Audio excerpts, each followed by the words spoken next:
महेश लांडगे यांचं नामोल्लेख केला. महेश लांडगेंनी आपल्या कारकिर्दीमध्ये विकासाभिमुख हिंदुत्वाचा मुद्दा पुढे आणलेला आहे. जर हिंदुत्वाचा मुद्दा असेल तर तो हिंदुत्व म्हणजे तुम्ही फक्त ठराविक जाती धर्माचंच हिंदुत्व आहे की त्याला काही व्यापक स्वरूप आहे?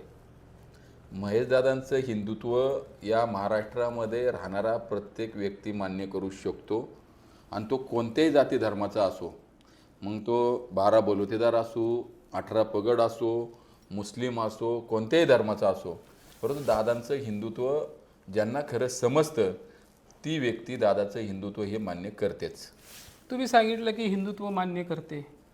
काही दिवसापूर्वी म्हणजे फेब्रुवारी 2025मध्ये कुदळवाडी परिसरामध्ये भारतातली सगळ्यात मोठी अतिक्रमण कारवाई झाली. दादा त्या कारवाईमध्ये हिंदूंच्या मिळकतीसुद्धा जमीनदोस्त झाल्या, मुसलमानांच्या मिळकतीसुद्धा जमीनदोस्त झाल्या. त्यावेळेला असा विचार नाही आला की आपण मुद्दा चुकतोय म्हणून? त्यावेळी माझेही गोडावून पडलेत.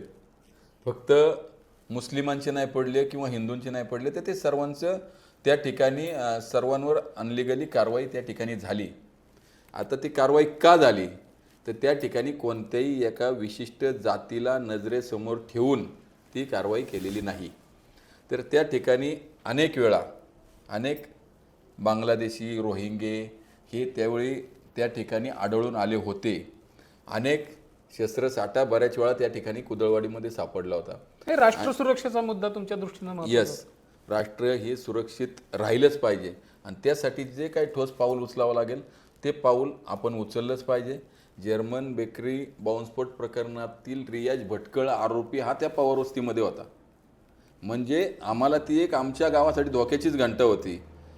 चांगलं झालं की या सगळ्या गोष्टीतून कायम आमच्या गावाला भंगारवाडी असं म्हणस्तोपर्यंत काही का व्हायना आता आमचं गाव चांगल्या पद्धतीने डेव्हलप तरी होईल. आणि त्या डेव्हलपमेंटमध्ये आमच्या गावाला जे संत श्रेष्ठ जगद्गुरू तुकाराम महाराज वैकुंठाला जाताना टाळ देऊन गेले, म्हणून आमच्या गावाला श्री क्षेत्र टाळगाव चिखली म्हणतात.